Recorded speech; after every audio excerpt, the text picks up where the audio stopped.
नमस्कार, स्वागत है आप सभी का। आपके साथ मैं हूं स्वप्निल। शुरुआत बड़ी खबर से, जयपुर से। ये खबर है, मुख्यमंत्री अशोक गहलोत ने केंद्र सरकार पर निशाना साधा है। एक मांग के जरिए ये निशाना साधा गया। सीएम ने ट्वीट कर लिखा है कि हर नागरिक को कोरोना की मुफ्त दवा मिले, मुफ्त वैक्सीनेशन की घोषणा केंद्र को करनी चाहिए। सीएम ने ट्वीट कर एक तरह से केंद्र से अपील की है। उन्होंने लिखा है कि मैं केंद्र सरकार से आग्रह करता हूं कि देश के हर नागरिक को कोरोना की वैक्सीन, मुफ्त वैक्सीनेशन की अविलंब घोषणा करें, क्योंकि वित्त मंत्री निर्मला सीतारमण द्वारा बिहार में फ्री वैक्सीनेशन का चुनावी वादा किया गया। इससे पूरे देश के लोगों के मन में कंफ्यूजन पैदा हो गया है। और इधर बड़ी खबर यह भी है कि प्रदेश में मास्क को अनिवार्य, कंपलसरी किया जा सकता है। इसके लिए एक कानून बनेगा। संकेत मिल रहे हैं कि सरकार कानून बनाने की तैयारी में है और विधानसभा में इसे बिल के रूप में लाया जा सकता है। एक बात मैं आपको कहना चाहूंगा, आपकी समझने की बात है। वो व्यक्ति जो कोरोना संक्रमित है, उसकी इम्यूनिटी अच्छी है, इसलिए कोरोना के सिम्टम नहीं आए हैं। उसको बुखार नहीं है, उसको जुकाम नहीं है, उसको खांसी नहीं है, वो देखता मैं ठीक हूं, पर मास्क लगाता नहीं है तो वो संक्रमित व्यक्ति, ठीक है, सिम्टम नहीं, पर वो जहां जाएगा और फैलाता जाएगा। उसमें हो सकता है 50 जगह जाएगा, 50 लोग संक्रमित होंगे। कुछ लोग जिनकी इम्यूनिटी ठीक होगी उनको मालूम नहीं पड़ेगा, और बाकी लोग 5, 15, 10, 15 उसमें हो सकता है सिम्टम आ जाए। 5-6 लोगों को भर्ती होना पड़े, 1-2 लोग सीरियस हो जाए और एक आदमी मर जाए। तो कहने का मतलब कि जो लापरवाही करता है, वो जो हम उसको टोकते हैं, वो खाली उसके लिए नहीं टोकते हैं, उसको अधिकार नहीं कि वो बाकी लोगों की जिंदगी के साथ खिलवाड़ करे। इसलिए कानून की दृष्टि देखें हम लोग, तो भी हमने मास्क को कंपल्सरी किया है, और जरूरत पड़ी तो हम इसके लिए अलग से कानून बनाएंगे असेंबली के अंदर कि मास्क लगाना कंपल्सरी कर दे राजस्थान के अंदर, क्योंकि वो उसकी लापरवाही भारी पड़ रही है और लोगों के लिए। तो इसलिए मास्क इतना जरूरी है, खुद के लिए भी और आम लोगों के लिए भी जरूरी है। जन जागरण अभियान चलाया, अच्छा चला, पर जैसे जैसे रिपोर्ट मिलती गई डॉक्टरों से भी और फीडबैक मिलते गए, उचित समझा कि हम इसको एक आंदोलन के रूप दें, क्योंकि मास्क ही बचाव है। जब तक वैक्सीन नहीं आती है तक मास्क की बचाव है। और दुनिया के मुल्कों के अंदर भी रास्ता की चर्चा होती है। अभी जो mask no entry, no mask no entry, तो लंदन में अस्पतालों में उसके पोस्टर लग गए कि राजस्थान ने जो किया है नो मास्क नो एंट्री, वो हम भी करेंगे। और वहां से मेल आने लग गई, साहब हमने अपनाया वही जो आपने किया। कहने का मतलब कि पूरी दुनिया अभी प्रयोग करके आगे बढ़ रही है। पर अभी डॉक्टर ने जो हमें कहा परसों कि वैक्सीन आ भी जाएगी तो वो 40% काम करेगी, और मास्क जो है वो 95% तक काम कर सकता है। तो आप सोच सकते हो कि मास्क की कितनी इंपॉर्टेंस है, मास्क की, सोशल डिस्टेंसिंग की, और साथ में हाथ धोने की जो प्रथाएं बताई गई वो सब बातें। बचावी उपाय है इसका, और इसमें कोई दोहराने की रिकवरी रेट अच्छी है राजस्थान के अंदर, मृत्यु दर बहुत कम है, और इतनी गंभीर ये समस्या है कि ठीक होने के बाद में भी, पोस्ट कोविड भी, किसी के ब्रेन इफेक्ट हो रहे हैं, किसी के लंग्स हो रहे हैं, किसी के पेट हो रहे हैं, किसी की किडनी, किसी का हार्ट, और तकलीफ आ रहा बाद में। तो इसलिए स्टेट गवर्नमेंट ने, मेडिकल विभाग ने शुरू किया एक नया काम कि पोस्ट कोविड क्लिनिक बनाने का। मतलब कोविड से ठीक होने के बाद में भी उनको उस क्लिनिक के अंदर भर्ती करके अगर जरूरत पड़ेगी तो उसका इलाज वापस, वो नेगेटिव हो गया है कोविड से, परंतु उसके नई प्रॉब्लम पैदा हो गई है कोविड के कारण से, तो उसको भी इलाज करना हमारा फर्ज बनता है। माहेश्वरी महासभा ऑफ नॉर्थ अमेरिका द्वारा 3 सप्ताह का वर्चुअल उत्सव 2020 आयोजित किया गया, जिसके गाला उत्सव के मौके पर राजस्थान फाउंडेशन के अध्यक्ष और मुख्यमंत्री अशोक गहलोत ने अपने वीडियो मैसेज के माध्यम से माहेश्वरी महासभा को बधाई देते हुए कहा कि माहेश्वरी महासभा हमेशा से ही सामाजिक सरोकार रखता आया है। इस महामारी के दौरान भी विभिन्न संस्थाओं के माध्यम से सेवा के संकल्प को पूरा करने में कभी कमी नहीं रही है। चलो उत्सव 2020 के उपलक्ष्य में मैं तमाम सहभागियों को बहुत बहुत बधाई व शुभकामनाएं देता हूँ। मुझे खुशी है कि महिषी समाज हमेशा से ही सामाजिक सरोकार रखता है, चाहे अकाल पड़ो चाहे सूखा पड़ो, चाहे अभी कोरोना का वक्त है। इस समाज में मैंने देखा है कि विभिन्न संस्थाओं के माध्यम से सेवा के संकल्प को पूरा करने में कभी कमी नहीं रखते हैं। और महिषी समाज हमेशा 1 साल 2 साल 3 साल के अंदर मैंने देखा है कि राष्ट्रीय अंतर्राष्ट्रीय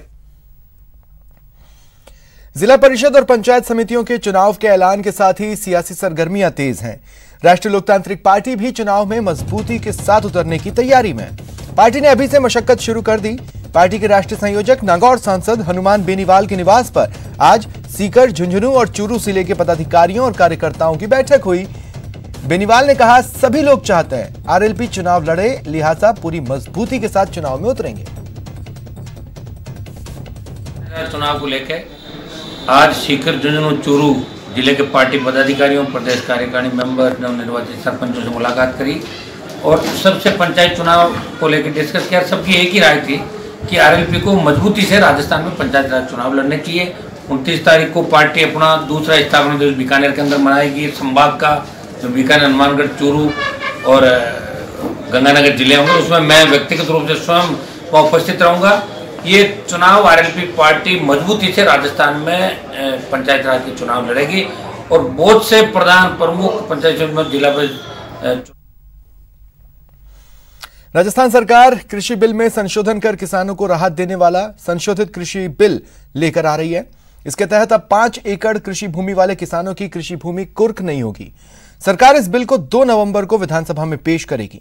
नगरीय विकास एवं स्वायत्त शासन पूर्व विधि मंत्री शांति धारीवाल ने न्यूज 18 से खास बातचीत में कहा कि यह बिल किसानों को बड़ी राहत पहुंचाएगा। साथ ही क्या कुछ और कहा, आप भी देखिए और सुनिए। यूडीएच मंत्री शांति धारीवाल का रोड शो पुराने शहर में आ गए। आज सुबह से ही लगातार रोड शो के जरिए जो है जनता के बीच पहुंच रहे हैं। कांग्रेस का मुद्दा विकास का है, विकास के मुद्दे पर ही कांग्रेस चुनाव मैदान में है। विकास पुरुष शांति धारीवाल जो है वो लगातार जो है लोगों से संपर्क कर रहे हैं, उनका अभिवादन भी स्वीकार कर रहे हैं।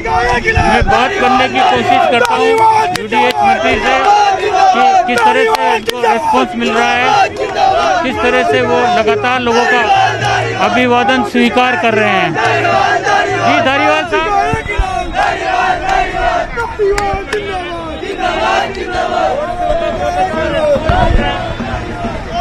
बड़ी संख्या में लोग स्वागत कर रहे हैं, अभिवादन कर रहे हैं आपको। भाई लोगों का प्रेम है और लोग चाहते भी यही है कि कोटा का विकास होना चाहिए। जब तक नगर निगम अगर कांग्रेस के हाथ में नहीं रहेगा तो कहाँ विकास होगा फिर।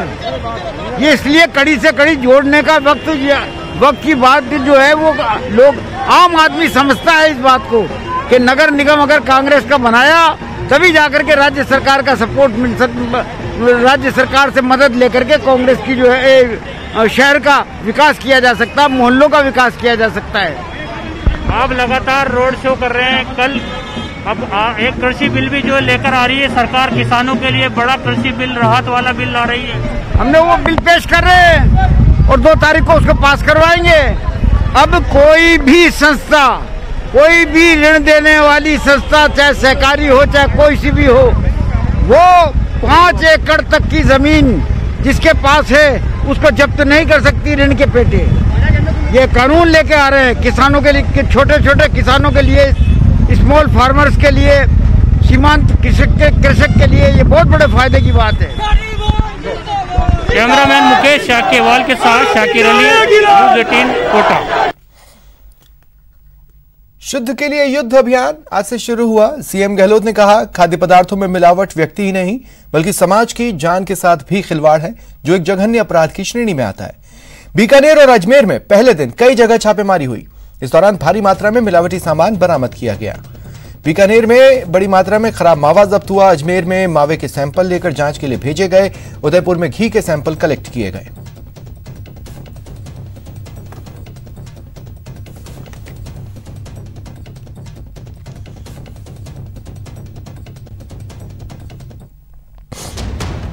मिलावटखोरों के खिलाफ एक्शन, शुद्ध के लिए युद्ध अभियान। मिलावटखोरों का पता दो, इनाम पाओ। मिलावट का जहर घोलने वालों की अब खैर नहीं।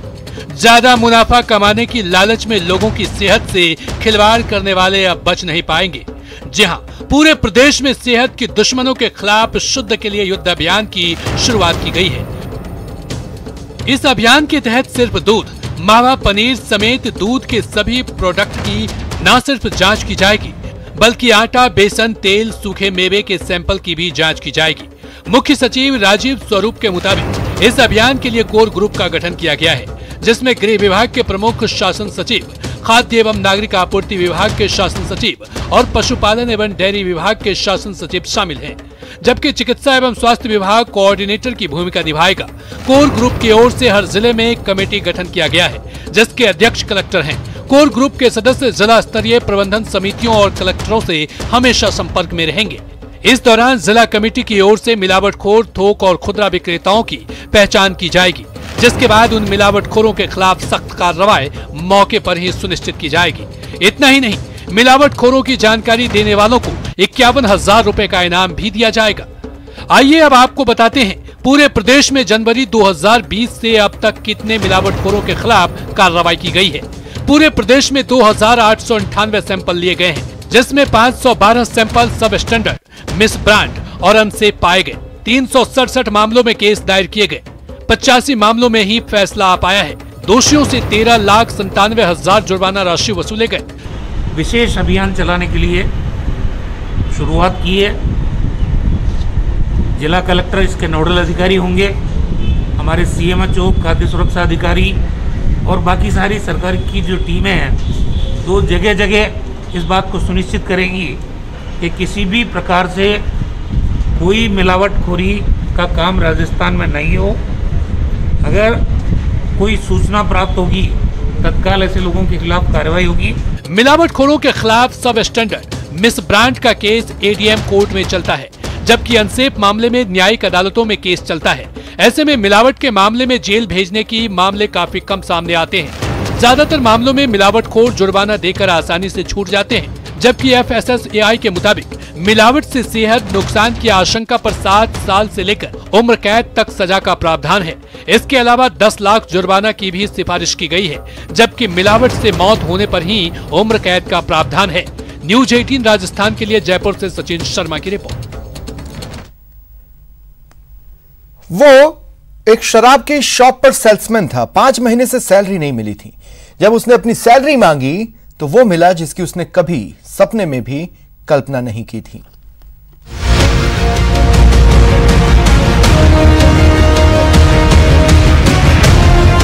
पेट्रोल डाल करके किसी ने आग लगाई।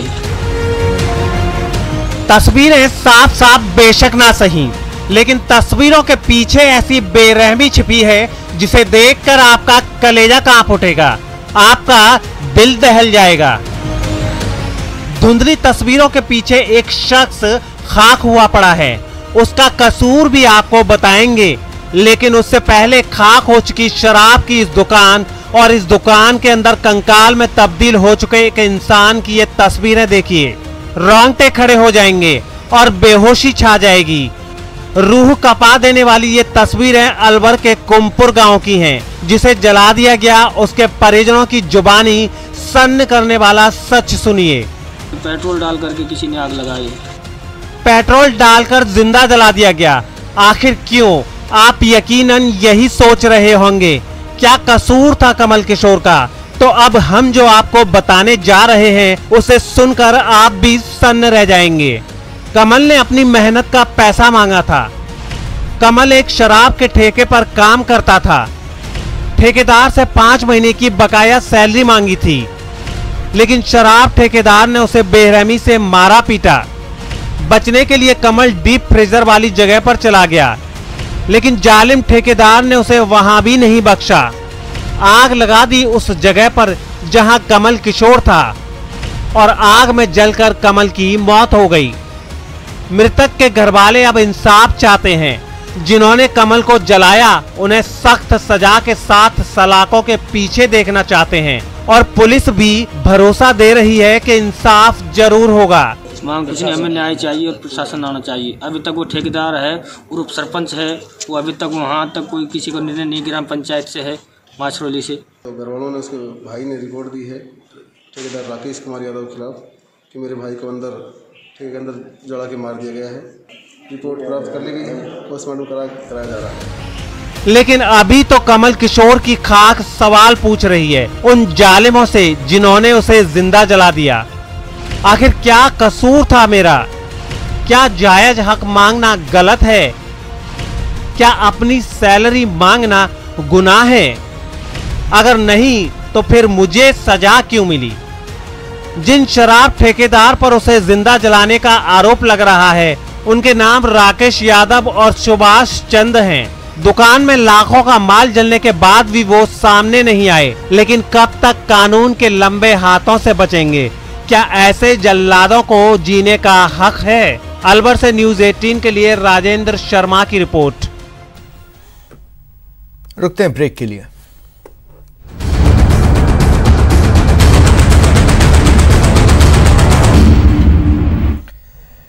बिजली पानी जैसी बुनियादी जरूरतों के लिए सड़क पर पब्लिक का प्रदर्शन सिस्टम पर सवाल उठाता है, जिम्मेदारों को कटघरे में खड़ा करता है।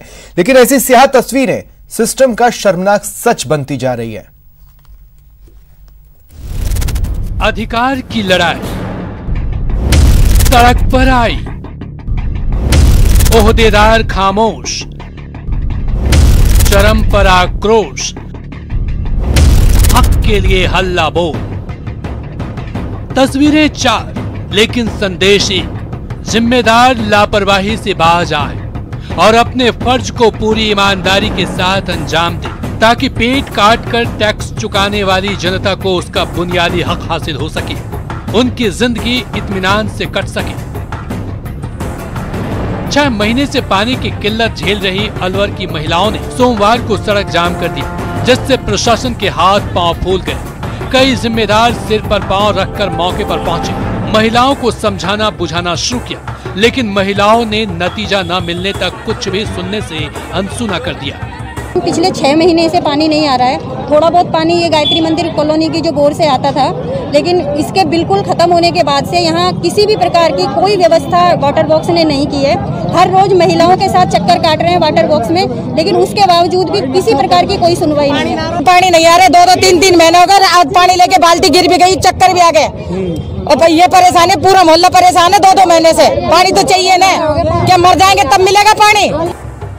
बारह में बिजली न मिलने से परेशान किसानों का आक्रोश फूट पड़ा। दर्जनों ग्रामीणों ने रानी हेड़ा ग्रेड सब स्टेशन में घुसकर बिजली आपूर्ति बंद करवा दी, जिसके चलते करीब 5 घंटे तक आसपास के 4 गांवों में बिजली आपूर्ति बाधित रही। इस दौरान किसानों की समझाइश के लिए आए बिजली अधिकारियों से उनकी जमकर गाली गलौज हुई। आरएससीबी के जो अधिकारी हैं वो ट्रांसफार्मर उतारने का और वीसीआर भरने का काम अभी जोरों पर कर रहे हैं, जबकि लोगों को 6 घंटे के राज्य सरकार के आदेश है। ना तो 3 फेज बिजली मिल पा रही है, ना सिंगल फेज बिजली मिल पा रही है। डेली की 5-5, 10-10 मोटरें चल रही है और टोटल मिला के 8 घंटे की लाइट में देखे तो 3 घंटे लाइट मिलती है। अजमेर कलेक्ट्रेट के बाहर नर्सिंग कर्मियों ने अपने हक के लिए प्रदर्शन किया। राजस्थान नर्सेज एसोसिएशन के बैनर तले प्रदर्शन करने आए नर्सिंग कर्मियों ने बताया कि अप्रैल में ही उनकी नियुक्ति हो चुकी है, लेकिन अभी तक उन्हें वेतन नहीं मिला है, जिससे उन्हें आर्थिक और मानसिक रूप से परेशान होना पड़ रहा है। ये जो नर्सिंग कर्मचारी हैं मानसिक रूप से आर्थिक रूप से प्रताड़ित हो रहे हैं, क्योंकि सभी गरीब फैमिली से हैं और यहाँ से 200, 300 किलोमीटर दूर के और रेंट पे रहते हैं। अब इस एक तो 2 महीने का लॉकडाउन था, उसके वजह आर्थिक और मानसिक रूप से काफी प्रताड़ित हो रहे हैं। अब इनको रहने खाने की काफी समस्याओं की दिक्कत हो रही है। झालावाड़ में फिर बिजली विभाग की लापरवाही से बानौर गांव के एक शख्स की जान चली गई। गुस्साए ग्रामीणों ने शव के साथ प्रदर्शन किया और बिजली विभाग के खिलाफ मुर्दाबाद के नारे लगाए। अजमेर में रुपया जमा करने की मशीन से बैंक ग्राहकों ने पैसे जमा कराए, लेकिन हफ्ता बीत जाने के बावजूद लोगों के खाते में पैसा ट्रांसफर नहीं हुआ हैरान परेशान ग्राहकों ने जब पृथ्वीराज रोड स्थित SBI बैंक से मामले की शिकायत की तो वहां से कोई रिस्पांस नहीं मिला, जिससे नाराजगी आक्रोश में बदल गई। मेरे पैसे डाले थे सर 18/10 को, मतलब पिछले रविवार को मैंने पैसे डाले थे तो खाते में पैसे नहीं आए सर, 19,500 रुपये। और ये पूरी लिस्ट है सर मेरे पास, 3 लाख से 4 लाख रुपए की। हम सभी लोग परेशान हैं, सबने पैसे मशीन में डाले थे। अब हम बैंक में इंक्वायरी करने आए हैं कि हमारा पैसा कहाँ गया। मतलब साफ है, अफसर कमर कस लें, क्योंकि जनता का सब्र अब जवाब दे रहा है। सिस्टम की नाकामी और जिम्मेदारों की मनमानी से पब्लिक आजिज हो चुकी है। सच, हंगामा खड़ा करना उनका मकसद नहीं, उनकी कोशिश सिस्टम की सूरत बदलने की है, जो हर सूरत में बदलनी चाहिए। Bureau report, news 18 Rajasthan. बात करते हैं बीकानेर की, जहां ईमान बेचने वालों के खिलाफ एसीबी का डंडा चला। एसीबी ने कार्रवाई कर श्रम विभाग के लेबर इंस्पेक्टर खेमचंद कुमावत को 8,000 रुपए की रिश्वत लेते पकड़ा। चिलिंग प्लांट की निरीक्षण रिपोर्ट को सही करने की एवज में परिवादी से 10,000 की रिश्वत मांगी थी। 8,000 पर बात बनी, जिसके बाद एसीबी ने जाल बिछाया और खेमचंद कुमावत रंगे हाथों गिरफ्तार कर लिया गया। बीकानेर में एक बार फिर एसीबी अलर्ट मोड में नजर आई है। इससे पहले भी कार्रवाइयों को अंजाम दिया गया और एक बार फिर कार्रवाई को अंजाम देते हुए श्रम निरीक्षक को रंगे हाथों गिरफ्तार यहाँ पर किया है। एसीबी की टीम मौके पर मौजूद है। मैं अपने कैमरामैन धीरज जोशी कहूँगा तस्वीरें दिखा दे। आप देख सकते हैं, जो तस्वीर आप देख रहे हैं ये श्रम निरीक्षक खेमचंद कुमावत की है और इन्होंने यहाँ पर जो रिश्वत है वो यहाँ पर ली थी। चिलिंग प्लांट की जो निरीक्षण जो रिपोर्ट है उसको सही करने की एवज के अंदर 10,000 रुपये की जो रिश्वत है वो यहाँ पर मांगी थी, लेकिन उसके बाद में 8,000 रुपये के अंदर ये सौदा तय हुआ था और उसके बाद 8,000 की जो रिश्वत है वो लेते हुए यहाँ पर गिरफ्तार कर लिया। फिलहाल आप देख सकते हैं कि आरोपी यहाँ पर मौजूद है और इसके अलावा जो एसीबी के जो अधिकारी हैं वो भी यहाँ पर मौजूद है और कार्रवाई को पूरी तरीके से अंजाम दिया जा रहा है। पूरी रिपोर्ट यहाँ पर तैयार की जा रही है। इससे पहले भी बीकानेर लगातार जो एक्शन मूड के अंदर नजर आ रही है। बीकानेर में जो कार्रवाई का जो दौर है वो लगातार किया जा रहा है। एडिशनल एसपी रजनीश पुनिया के निर्देशन में ये पूरी कार्रवाई है उसको अंजाम यहाँ पर दिया गया है। हम उनसे बात कर लेते हैं कि किस तरह से इस कार्रवाई को अंजाम दिया गया और कौन ये शख्स था। सर, ये जो कार्रवाई को अंजाम दिया गया है, कौन ये शख्स था और किस एवज में ये रिश्वत मांग रहा है? ये हमें परिवादी से शिकायत प्राप्त हुई थी कि उसका खारा इंडस्ट्रियल एरिया में मिल्क चिलिंग प्लांट है, जिसका निरीक्षण इनके द्वारा श्री खेमचंद कुमावत जो श्रम विभाग के निरीक्षक हैं इनके द्वारा किया गया था और निरीक्षण रिपोर्ट सही बनाने, इनका कोई नुकसान नहीं करने के एवज में उनके द्वारा रिश्वत की मांग की जा रही थी, जिसका सत्यापन करवाया गया तो परिवादी द्वारा की गई शिकायत सही पाई गई, जिस पर आज कार्रवाई करते हुए श्री शिवरतन गोदारा DYSP द्वारा श्रम विभाग के जो निरीक्षक हैं खेमचंद कुमावत, उन्हें 8,000 रुपये रिश्वत लेते हुए रंगे हाथों गिरफ्तार किया गया। तो इससे जो इन्होंने जो रिश्वत मांगी थी, पहले कितने की डिमांड हुई थी और कितने में ये पूरा सौदा तय हुआ और आपको किस तरह? फिलहाल इतना ही, नमस्कार।